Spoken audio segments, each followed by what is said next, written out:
Praise the lord. ప్రియులరా, ఉదయకాల సమయంలో దేని వాక్యాన్ని చదువుకుందాం. 2 దెస్సలోనికీయులకు రాసిన పత్రిక 3వ అధ్యాయము 3వ వచనం. 2 Thessalonians chapter 3 and verse 3. అయితే ప్రభువు నమ్మదగినవాడు, ఆయన మిమ్మల్ని స్థిరపరిచి దుష్టత్వం నుండి కాపాడును. But the Lord is faithful, who shall stabilize you and keep you from evil. ప్రియులరా, యేసు ప్రభువు యొక్క ఘనమైన నామములో మీ అందరికీ శుభములు తెలియజేస్తున్నాను.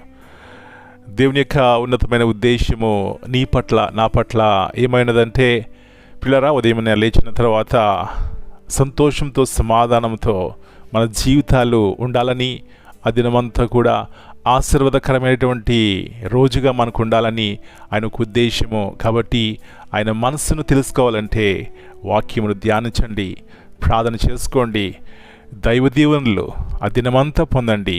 పిల్లరా, అందుకే దేవుని వాక్యము సజీవమైనది. మరొకసారి జ్ఞాపకం చేసుకుందాం. ఆయన నమ్మదగినవాడు, ఆయన మిమ్మల్ని స్థిరపరిచి. ఆ మాట ప్రియులరా నాకెంతో ప్రియమైనది.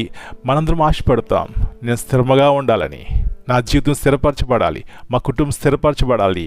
అయితే మనం ఏం చేయాలి అని ఆలోచించినట్లయితే, ఏదైతే పాపమో, ఏదైతే మనకి దేవునికి అడ్డముగా ఉన్నదో దాన్ని తొలగించుకోవాలి, విడిచిపెట్టాలి, పశ్చాత్తాపడాలి. ప్రియులరా, అప్పుడు మనము మన కుటుంబాలు కట్టబడతాం. ఆయన నమ్మదగిన వాడు, నీతిమంతుడు గనక మనల్ని ఏం చేస్తాడంటే సమస్త దుర్నీతి నుండి మనల్ని కాపాడతారండి.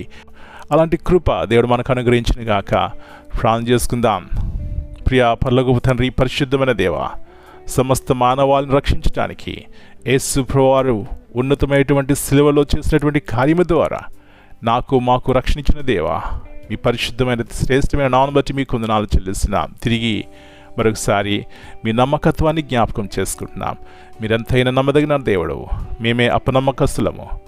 ఎన్నోసార్లు దేవుని కార్యములు చూసి కూడా విశ్వాసముగా లేకపోతున్నాం. క్షమించండి, తిరిగి మమ్మల్ని బలపరచండి. మీరు ఆశించేది ప్రతి ఒక్కరము కూడా ప్రభువా సంతోషంతో, సమాధానంతో, ప్రేమ, ఐక్యత కలిగి ఉండాలని మీరు ఆశపడుతున్నారు. అది మీ ఉద్దేశము. కానీ సాతానుడు ప్రభువా ఆయా విధములుగా కుటుంబాల్లో కలతలు, వ్యక్తిగత జీవితంలో కలవరములు పెడుతూ ఉంటాడు. వాడిని జయించాలంటే మా శక్తి సరిపోదు నాయన, మీ కృప మాకు ఉండాలి. కాబట్టి సహాయం చేయండి.